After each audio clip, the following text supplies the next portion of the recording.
Eu estava em uma cama de hospital quando percebi que o perigo não vinha de fora, mas de dentro da minha própria família. 3 dias depois de uma cirurgia, fraca e sem conseguir me defender, meu pai me deu um tapa no rosto e disse que eu precisava me recuperar logo para pagar os gastos que eu tinha causado. Minha irmã, rindo, disse que eu merecia apanhar mais. Naquele instante, algo dentro de mim mudou para sempre. Eu entendi que não se tratava mais de favoritismo ou brigas familiares, mas de algo muito mais sombrio. O que eles não sabiam é que aquele momento, que deveria ter me quebrado, foi exatamente o que me despertou. A partir dali, comecei a observar, ouvir e guardar cada detalhe. E o que descobri fez toda aquela família desmoronar de uma forma que ninguém imaginava.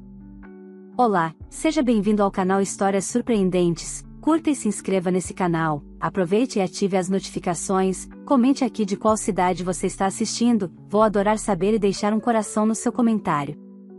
Vale lembrar que os nossos vídeos não são relatos reais, são histórias voltadas apenas para o entretenimento. Toda a criação e edição são feitas pelo proprietário do canal. Eu sempre achei que o fundo do poço tivesse um limite. Que existia um ponto em que nada pior poderia acontecer e, a partir dali, só restaria subir. Eu estava errada. Descobri isso deitada em uma cama de hospital, com o cheiro forte de álcool e remédio impregnado no ar, sentindo o corpo fraco demais para discutir, mas a mente alerta o suficiente para perceber que aquela não era apenas mais uma humilhação da minha vida. Era o início do fim de tudo que eu conhecia como família. Meu nome é Larissa, tenho 29 anos, e cresci aprendendo a ocupar pouco espaço. Sempre fui a filha que dava menos trabalho, a que precisava entender, relevar, ceder. Meu pai dizia que eu tinha que ser grata por ter um teto, comida e roupa lavada. Minha mãe concordava em silêncio. Já minha irmã, Paula, era o oposto de mim, a preferida, a mimada, a que podia errar sem consequências. Se eu questionava algo, era ingrata. Se ela gritava, era jeito forte. Eu estava internada por causa de uma cirurgia de emergência. Nada simples, nada pequeno. O médico foi claro, eu precisava de repouso, cuidado, tempo. Mas tempo sempre foi um luxo que eu nunca tive naquela casa. Enquanto eu tentava me recuperar, meu pai parecia mais preocupado com números do que com minha saúde. Falava dos gastos, das contas, do dinheiro que ninguém mandou gastar comigo. Como se eu tivesse escolhido estar ali. Naquela manhã, ele entrou no quarto com a mesma expressão dura de sempre.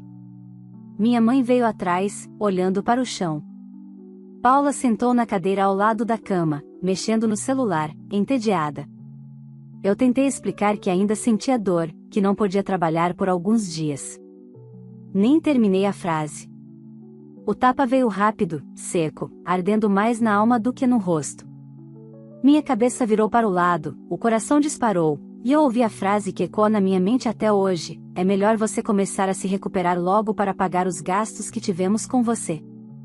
Antes que eu pudesse reagir, a voz da minha irmã cortou o ar, fria, carregada de desprezo. Pai, ela deve estar fingindo. Merecia apanhar mais. Naquele instante, algo dentro de mim quebrou de vez. Não foi só dor. Foi clareza. Eu entendi que não se tratava mais de favoritismo, de discussões familiares ou de mágoas antigas. Aquilo era crueldade.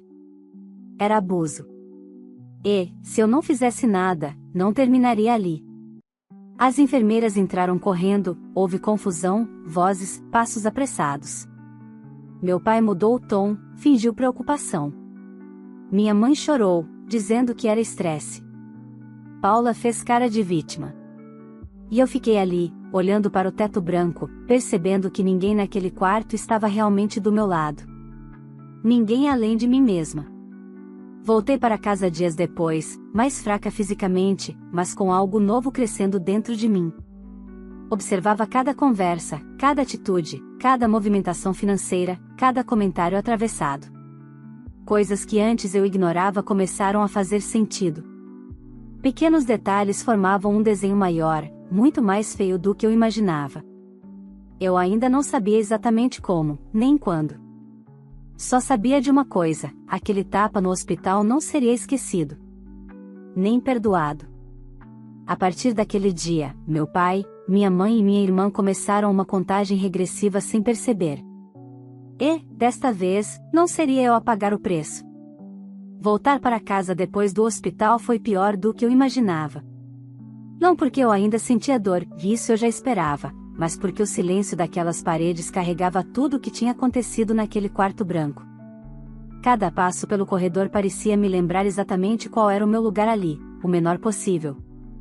Meu pai caminhava na frente, falando sobre trânsito e gasolina como se nada tivesse acontecido. Minha mãe vinha atrás, segurando a bolsa com força demais. Paula, como sempre, digitava no celular, rindo de alguma coisa que eu nunca saberia o que era. No primeiro dia, eu fiquei em repouso no quarto que sempre foi meu. O mesmo quarto simples, enquanto o da minha irmã parecia ter crescido junto com ela. Meu pai entrou sem bater e deixou claro que o descanso tinha prazo de validade. Disse que o médico não mandava naquela casa. Que, se eu conseguia ficar sentada mexendo no celular, conseguia ajudar em alguma coisa. Aquilo me feriu, mas eu engoli. Pela primeira vez, não respondi. Observei. Foi aí que comecei a notar coisas que antes eu ignorava.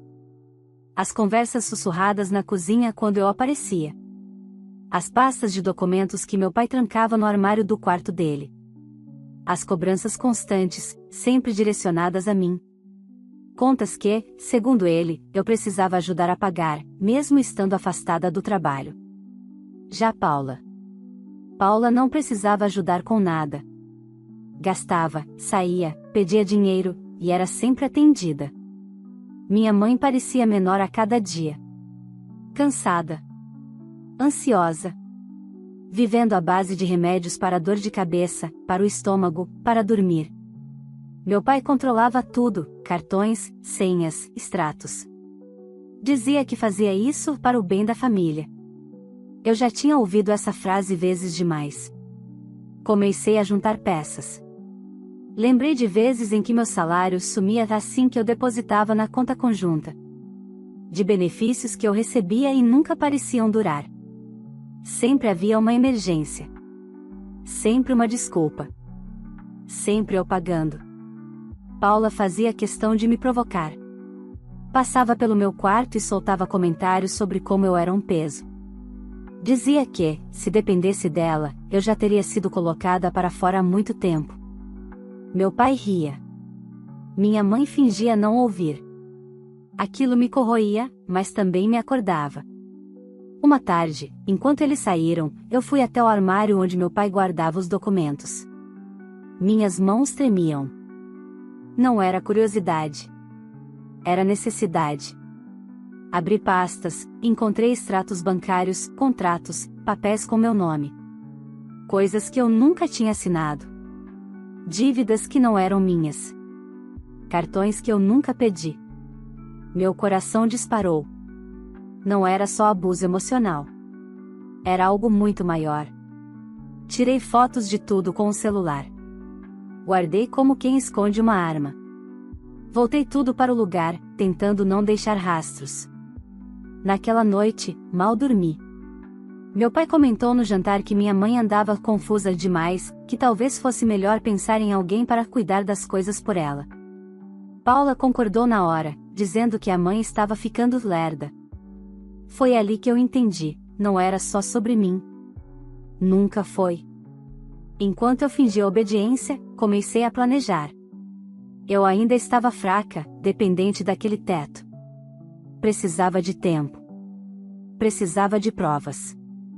Precisava ser invisível por um pouco mais. Mas uma coisa eu prometi a mim mesma antes de fechar os olhos naquela noite: aquele tapa no hospital não seria o pior momento da minha história. Seria o ponto de virada. Nos dias seguintes, aprendi a arte mais difícil da minha vida: fingir normalidade. Acordava cedo, mesmo com o corpo ainda dolorido, fazia café, organizava a casa no limite do que o médico tinha permitido. Cada movimento era observado. Meu pai me analisava com aquele olhar frio, calculista, como se estivesse somando números invisíveis na cabeça. Paula fazia questão de comentar, sempre em voz alta, que eu estava me recuperando rápido demais. O tom era de deboche. Eu respondia pouco. Quanto menos eu falava, mais eles se sentiam à vontade para mostrar quem realmente eram. Passei a observar a rotina da casa com atenção quase obsessiva. Meu pai era previsível, horários rígidos, hábitos repetidos, manias que se repetiam todos os dias. Guardava documentos sempre no mesmo armário, saía para resolver assuntos importantes 2 vezes por semana, sempre às quartas e sextas à tarde. Não variava. Minha mãe, por outro lado, parecia diminuir diante dos meus olhos. Cada dia mais cansada, mais pálida, mais dependente. Vivia à base de remédios para dor, para enjoo, para dormir. Meu pai controlava tudo que ela tomava, dizendo que sabia o que era melhor. Paula reclamava que a mãe estava ficando lerda e atrapalhando a vida dela. Uma noite, enquanto minha mãe dormia, ouvi vozes baixas vindo da cozinha. Parei no corredor, com o coração acelerado, segurando a respiração para não ser percebida. Meu pai falava de dinheiro. De contas. De como tudo ficaria mais simples quando aquilo fosse resolvido. Paula perguntou, sem nenhuma vergonha, se ia sobrar mais para ela. Ele respondeu que sim, que ela sempre seria a prioridade. Que nunca deixaria ela passar necessidade. Senti um frio percorrer meu corpo inteiro. Aquilo não era uma conversa comum. Era planejamento. No dia seguinte, usei um celular antigo que eu mantinha escondido no fundo da gaveta. Não confiava mais no meu próprio telefone. Comecei a pesquisar sobre abuso financeiro, sobre violência doméstica silenciosa, daquelas que não deixam hematomas, mas destroem por dentro. Cada texto parecia falar diretamente comigo. Descobri que aquilo que eu vivia tinha nome, padrão, consequências. Eu não era ingrata, nem exagerada. Eu era vítima. Também comecei a retomar contatos que tinham sido rompidos ao longo dos anos. Uma tia que meu pai dizia ser problemática. Uma antiga vizinha que sumiu da nossa vida sem explicação. Aos poucos, histórias semelhantes surgiram, gritos atrás de portas fechadas, humilhações públicas, controle disfarçado de cuidado. Meu pai não tinha mudado. Ele só tinha ficado mais ousado. Dentro de casa, a pressão aumentava. Meu pai passou a dizer que eu precisava voltar a trabalhar antes do prazo médico. Que repouso era desculpa. Que, se eu não ajudasse mais financeiramente, teria que procurar outro lugar para morar. Paula comemorou a ideia em voz alta, dizendo que finalmente teria meu quarto para transformar em closet. Minha mãe tentou argumentar, mas bastou um olhar dele para que ela se calasse imediatamente. Foi naquela mesma semana que tudo começou a ficar claro demais para ser ignorado. Meu pai deixou o notebook aberto na mesa da sala enquanto atendia uma ligação no quintal. Eu não pensei. Sentei e abri. Havia planilhas detalhadas com nomes, valores, datas. Meu nome aparecia repetidas vezes. O da minha mãe também. Em outra pasta, encontrei contratos, seguros, autorizações. Nada daquilo tinha passado pelas minhas mãos. Nada daquilo tinha sido explicado para mim. Fotografei tudo. Cada tela, cada arquivo, cada detalhe. Meu corpo tremia, mas minha mente estava estranhamente calma. Pela primeira vez, eu sentia que não estava completamente à mercê deles. Naquela noite, minha mãe passou mal novamente. Meu pai apareceu com aqueles comprimidos naturais que ele fazia questão de comprar sozinho. Insistiu para que ela tomasse. Eu observei em silêncio, guardando cada gesto, cada frase, cada olhar. Pela primeira vez, tive certeza absoluta de que nada naquela casa era por acaso. Deitei na cama com os olhos abertos, encarando o teto no escuro. Eu sabia que estava andando em terreno perigoso. Um passo em falso poderia custar caro. Mas continuar fingindo que não via nada poderia custar a vida da minha mãe. Eu já não pensava apenas em sair daquela casa. Eu precisava desmontar tudo. Com calma. Com estratégia. No tempo certo. A partir daquele ponto, eu entendi que observar não era mais suficiente. Eu precisava registrar. Provar. Guardar. Passei a viver com dois rostos, o da filha obediente, que fazia o que mandavam, e o da mulher que anotava tudo mentalmente, como se estivesse montando um quebra-cabeça silencioso. Meu pai gostava de falar. Quando se sentia no controle, falava demais. E eu aprendi a provocar isso com perguntas ingênuas, do tipo que não levantavam suspeitas. Pai, essas contas chegaram de novo, é normal esse valor? Eu perguntava, fingindo confusão. Ele respondia com longos discursos sobre responsabilidade, sobre como eu devia aprender a agradecer. No meio das frases, deixava escapar informações que não queria. Datas. Valores. Nomes de pessoas. Tudo ia para minha memória. Paula, por sua vez, parecia cada vez mais confortável com o papel de cúmplice. Começou a repetir frases do meu pai, como se fossem verdades absolutas. Dizia que eu devia à família. Que minha mãe só estava doente porque eu dava trabalho. Que, se algo acontecesse, era porque Deus quis. Aquilo me enojava, mas também me mostrava que ela não era apenas mimada. Ela escolhia aquele lado. Minha mãe piorou. Teve dias em que mal conseguia levantar da cama. Eu comecei a ajudar escondida, trocava os copos, jogava fora alguns comprimidos quando meu pai não via, fingia esquecer de dar certas doses. Notei pequenas melhoras. Pouco tempo depois, meu pai percebeu também. E não gostou. Ela anda estranha, e ele comentou com Paula, achando que eu não estava ouvindo. Melhor a gente redobrar os cuidados. A palavra cuidados saiu da boca dele como uma ameaça. Na mesma semana, aconteceu algo que me deixou em alerta máximo. Meu pai trouxe papéis novos para casa. Disse que precisava organizar a vida, prevenir problemas. Falou em autorizações, assinaturas, decisões médicas. Minha mãe estava fraca demais para questionar. Ele deixou os documentos sobre a mesa e disse que depois veríamos aquilo com calma. Eu reconheci o perigo na hora. Esperei todos dormirem.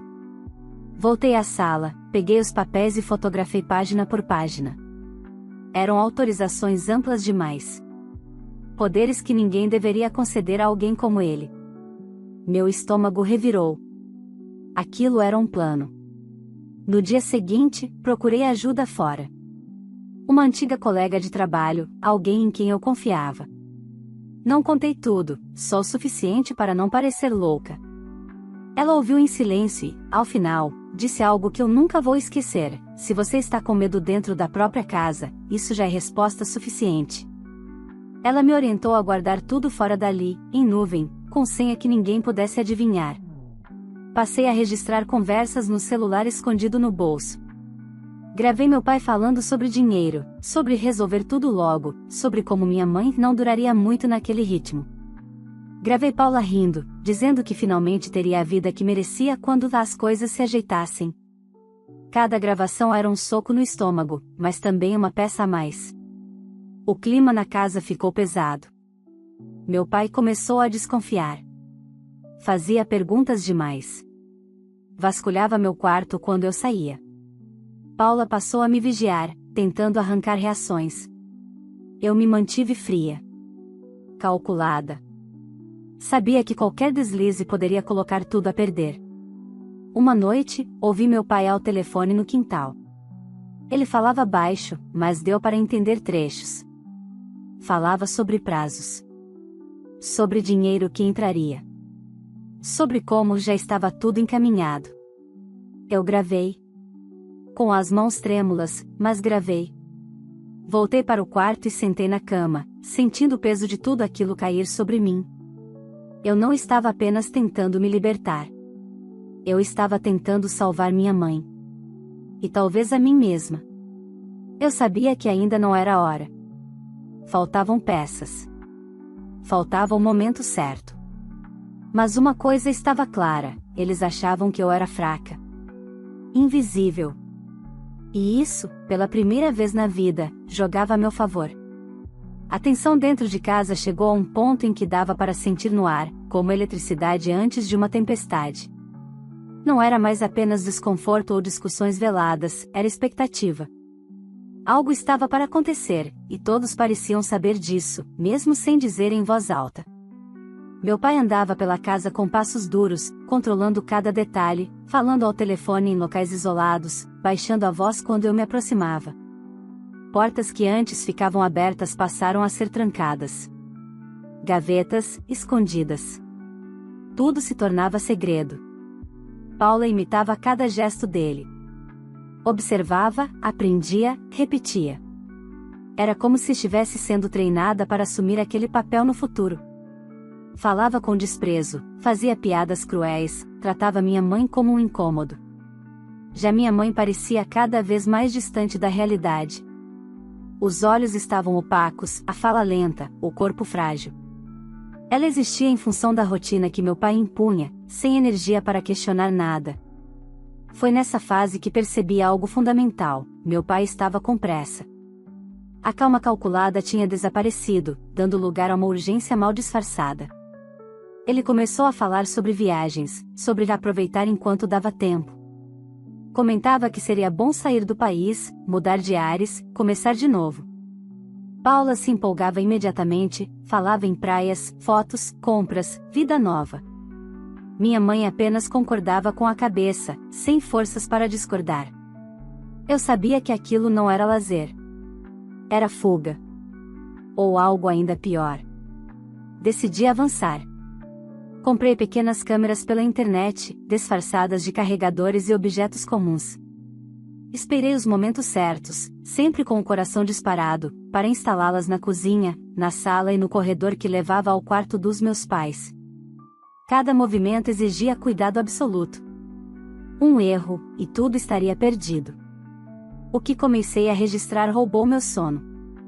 Meu pai ensaiava a conversa sozinho, andando de um lado para o outro, repetindo frases, treinando explicações.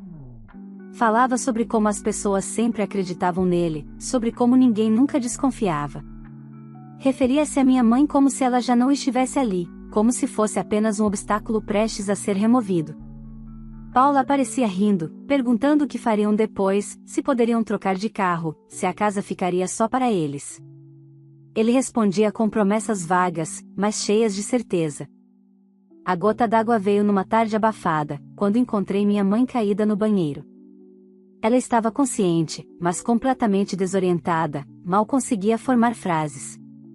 Meu pai apareceu logo depois, irritado, dizendo que aquilo era drama, exagero.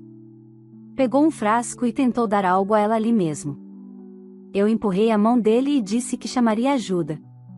Pela primeira vez, ele perdeu o controle comigo. Os olhos escureceram, a voz ficou baixa e perigosa. Você está passando dos limites, ele disse, como um aviso. Eu tremia, mas não recuei. Chamei uma vizinha, pedi socorro.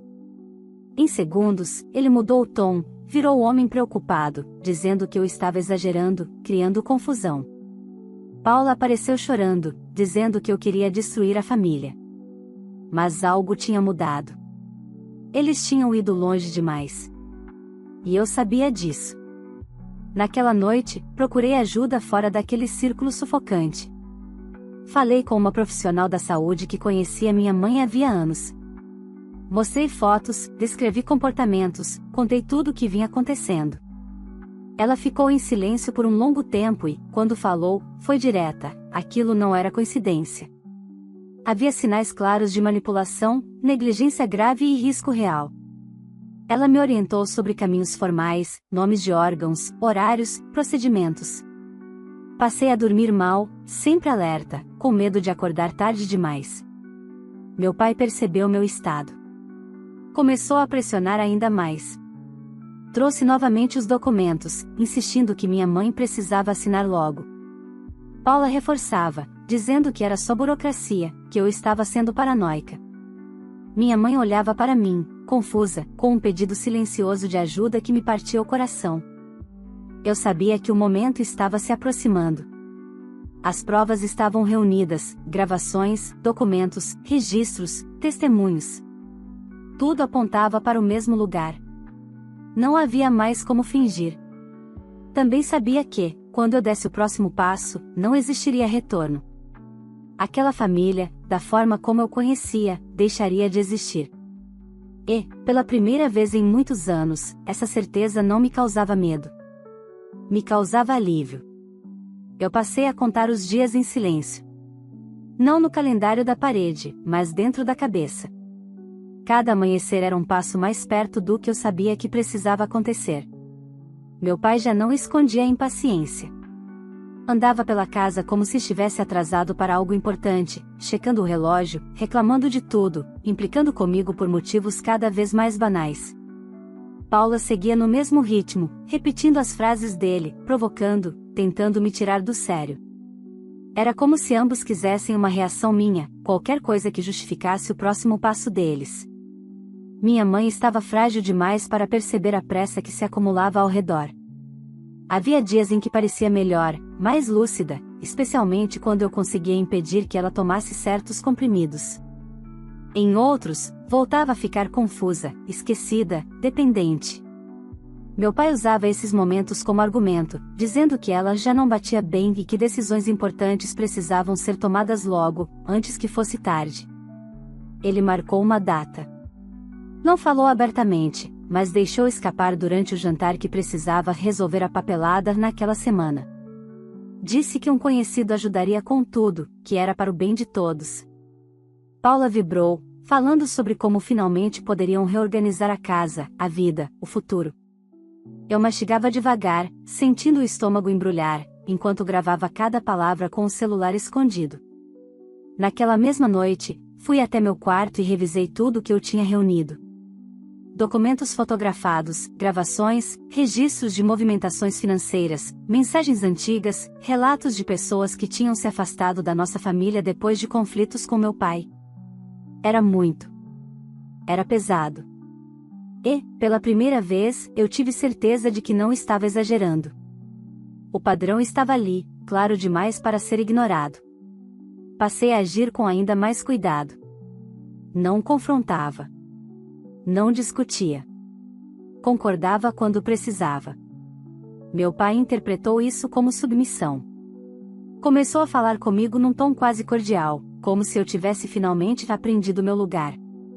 Paula, confiante demais, já falava abertamente sobre o que faria quando tudo estivesse resolvido. Aquela segurança toda me dizia que eles não desconfiavam de nada. Mas eu desconfiava de tudo. Na véspera do dia que meu pai pretendia levar os documentos para assinatura, algo aconteceu. Minha mãe me chamou no quarto dela, com dificuldade. Segurou minha mão e me perguntou, com os olhos marejados, se eu achava que ela estava ficando louca. Aquela pergunta me rasgou por dentro. Eu respirei fundo, segurei o choro e disse que não. Que ela não estava. Que eu estava ali. Pela primeira vez, vi um fio de lucidez firme no olhar dela, como se algo estivesse começando a se encaixar. Foi naquele momento que eu soube, não dava mais para adiar. Na manhã seguinte, meu pai saiu cedo, dizendo que tinha coisas para resolver. Paula foi com ele. A casa ficou estranhamente silenciosa. Usei aquelas horas para fazer o que eu vinha preparando há semanas. Organizei tudo, enviei cópias para lugares seguros, fiz contatos que eu vinha evitando por medo. Cada ligação que eu fazia parecia arrancar um peso do meu peito, mas também colocava outro, o da irreversibilidade. Quando eles voltaram, a casa já não era a mesma, mesmo que ainda parecesse igual. Meu pai estava confiante demais, satisfeito. Paula exibia um sorriso que me deu náusea. Eles não sabiam que o chão sob os pés deles já estava rachado. Naquela noite, enquanto todos dormiam, eu fiquei acordada, sentada na cama, encarando a porta fechada do meu quarto. Eu sabia que o próximo passo mudaria tudo. Não haveria mais como fingir, nem como voltar atrás. O que vinha a seguir não era vingança. Era consequência. E, pela primeira vez desde o hospital, eu não me senti fraca. O dia começou silencioso demais. A casa parecia conter a respiração, como se soubesse que algo irreversível estava prestes a acontecer. Meu pai acordou cedo, vestiu a camisa social com cuidado exagerado, ajeitou o cabelo diante do espelho e saiu do quarto com aquele ar confiante de quem acredita que já venceu o jogo. Paula veio logo atrás, animada, falando sobre almoçar fora depois que tudo estivesse resolvido. Minha mãe permaneceu sentada na cama, o olhar perdido, mas estranhamente calma. Antes de sair, meu pai disse que voltaria rápido. Que aquele seria um grande dia. Eu apenas concordei, fingindo submissão até o último segundo. Eles não sabiam que, naquele momento, já não estavam no controle de absolutamente nada. Pouco depois que a porta se fechou atrás deles, a campainha tocou. Não foi um toque apressado, nem agressivo. Foi firme. Profissional. Quando abri a porta, vi rostos sérios, identificações, pastas organizadas. O mundo real, aquele que eu vinha segurando sozinha por tanto tempo, finalmente entrou naquela casa. Minha mãe foi atendida com cuidado, respeito, palavras simples. Pela primeira vez em anos, alguém falou com ela sem pressa, sem gritos, sem ordens. Ela começou a chorar quase imediatamente, mas não era medo. Era alívio acumulado. Enquanto isso, cada canto da casa era analisado. Documentos, gravações, registros.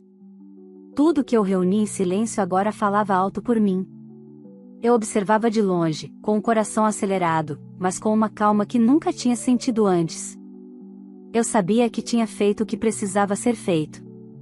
Quando meu pai voltou, horas depois, encontrou a rua diferente. Carros parados, vizinhos curiosos, uma movimentação que não combinava com o roteiro que ele tinha escrito na própria cabeça. A confiança evaporou do rosto dele no instante em que percebeu que algo tinha saído do controle. Ele tentou gritar, impor autoridade, dizer que tudo aquilo era um mal-entendido. Tentou usar aquele tom que sempre funcionou dentro de casa. Tentou me olhar como antes, como quem manda calar. Mas aquele olhar já não tinha poder algum sobre mim. Paula perdeu o controle. Chorou, gritou, me chamou de traidora, de ingrata, de monstro. Disse que eu tinha destruído a família. Que eu era responsável por tudo. Eu ouvi cada palavra em silêncio. Pela primeira vez, aquelas frases não me atravessaram. Não doeram. Eram só barulho vindo de alguém que nunca aprendeu a lidar com consequências. As provas falaram por si. Os documentos. As gravações. As movimentações financeiras. As tentativas de controle. A agressão no hospital, que eles acreditavam ter sido esquecida, voltou com força total. Cada detalhe se encaixava com precisão desconfortável. Não houve espetáculo, apenas a queda lenta de quem sempre acreditou que jamais seria questionado. Meu pai perdeu o chão que achava tão sólido. A imagem de homem forte desmoronou rápido demais. Paula, sem o escudo dele, mostrou-se perdida, incapaz de sustentar o próprio discurso. Minha mãe foi afastada daquele ambiente. Recebeu cuidados, avaliação, tempo. Longe dele, o corpo começou a responder. A confusão diminuiu, o medo foi cedendo espaço à lucidez. Um dia, ela me chamou e perguntou, com a voz baixa, por que eu tinha feito tudo aquilo. Eu respondi com a verdade, sem rodeios, porque ninguém mais faria. Ela chorou. Pediu perdão. Disse que não percebeu antes. Mas o perdão não veio da forma que ela esperava. Eu não gritei. Não humilhei. Não fiz discursos. Eu simplesmente entendi que algumas feridas não se fecham com palavras. Quando tudo terminou, fiz algo que nunca tinha feito em toda a minha vida, escolhi a mim mesma, sem culpa. Não voltei atrás. Não aceitei pedidos tardios, nem promessas vazias. Não reconstruí laços que sempre foram correntes disfarçadas de família. Meu pai respondeu pelo que fez. Paula teve que aprender, da forma mais dura, que favoritismo não sustenta ninguém quando a realidade chega. Minha mãe seguiu o caminho dela, distante do meu. E eu segui o meu, sem olhar para trás. Hoje, quando lembro daquele tapa no hospital e da frase que veio logo depois, sinto algo diferente. Não é dor. Não é raiva. É clareza. A clareza de que aquele foi o último momento em que alguém levantou a mão ou a voz contra mim achando que eu não reagiria. Eu sobrevivi. Não porque fui forte o tempo todo, mas porque parei de aceitar o papel que me impuseram. E isso, ninguém nunca mais vai tirar de mim. Se essa história tocou você de alguma forma, curta este vídeo para que ele chegue a mais pessoas que precisam ouvir relatos como esse. Inscreva-se no canal para continuar acompanhando histórias reais, intensas e cheias de reviravoltas, que mostram que ninguém é obrigado a aceitar abuso só porque vem da própria família. Compartilhe este vídeo com alguém que talvez esteja passando por algo parecido ou que precise refletir sobre limites, coragem e escolhas difíceis. Às vezes, uma história pode ser o empurrão que falta para alguém acordar. Agora eu quero saber de você: se estivesse no lugar dessa filha, você faria o mesmo que ela fez? Teria a mesma coragem de enfrentar tudo e cortar laços para se proteger? Escreva nos comentários a sua opinião e me diga também de qual cidade você está assistindo. Eu faço questão de ler os comentários e deixar um coração para vocês. Seu apoio faz toda a diferença para que essas histórias continuem sendo contadas. Vale lembrar que os nossos vídeos não são relatos reais, são histórias voltadas apenas para o entretenimento. Toda a criação e edição são feitas pelo proprietário do canal.